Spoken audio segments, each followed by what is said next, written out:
Hey guys, Gibber here, and with summer just around the corner, a lot of you are going to be shooting outdoors. So let's talk about using the sun as your main light source.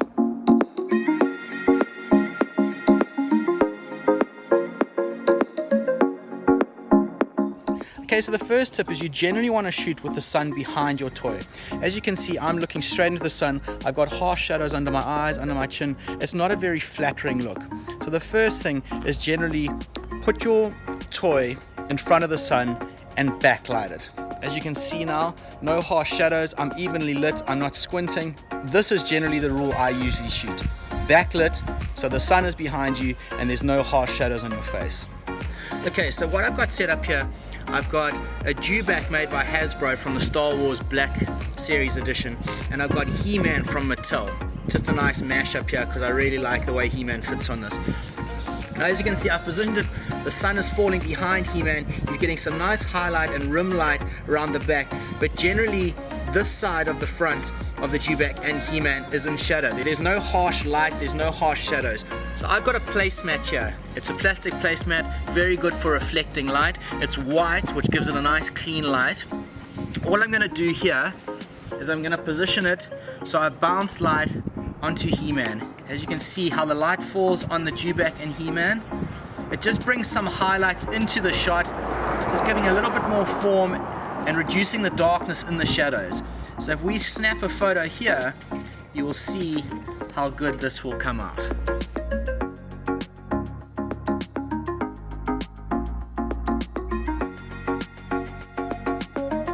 Okay, so having a white placemat to bounce some light back into the shadow areas definitely lifts your toy out of the darkness. It just gives a more defined edge.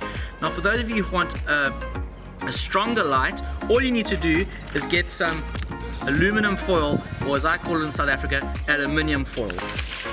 Get the shiny side, very reflective. I'm literally going to put it over the top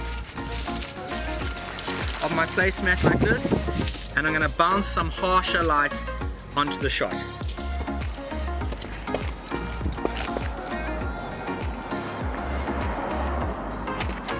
You can see there's a lot more of a stronger light coming because it's a lot more of a reflective surface. Let's take a photo and see what this comes out like.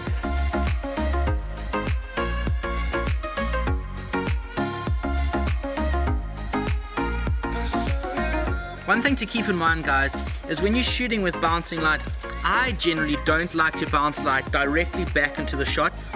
It basically flattens everything. It doesn't give some nice form. What I do, I usually come from the side. If I'm flat on, you can see it sort of flattens the whole image a bit. You're definitely getting nice highlights. But if I bring the aluminum foil around and bounce from the side, you're getting some nice shadows happening on his arm. You're just getting more of a form. You're still playing with light, but it just gives more of a 3D effect. So that's another thing. Don't generally shoot bouncing light straight into the shot unless you want that look. As I said, I generally like to shoot slightly off center and slightly above to give more form onto the toy. Right guys, so as I said, there are going to be times when you want to shoot directly into the sun. You've got a nice background and you can't obviously change the direction of where the sun is falling. And you can see He-Man is lit really nicely, but there's some harsh light. I want to really just diffuse the light, make it more pleasing to the eye. So in this instance, I'm going to just get some baking wax paper and use it as a scrim. What that means is I'm literally going to hold the wax paper over the top of He-Man, and you can see how it diffuses the light and doesn't make any harsh bright light over He-Man. There, he's covered with the scrim or covered with wax paper, and there he has none. So there's with wax paper, there's without.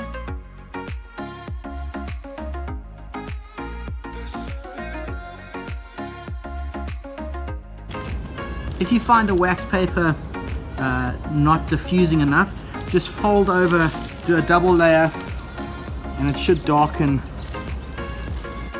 So guys, that's basically it. Shooting in sunlight is not that difficult. You can either bounce light back into your shot with having it backlit, like I'm doing now, or you basically front light it, depending on your background, and then scrim it with something to diffuse the light. You can combine the two, scrimming the light to soften it, and then bouncing some light from behind. I've done that with a couple of these shots that I've taken in the past. So the possibilities are endless, guys. Don't let the sun intimidate you. Just utilize what you have, placemats or a big white canvas or even a white piece of paper. You've got aluminum foil to bounce harsher light if you need it, and then using wax paper from the kitchen just to use as a scrim. Guys, I hope you enjoyed. Let me know what you think, and we'll chat to you soon. Cheers, guys. Bye.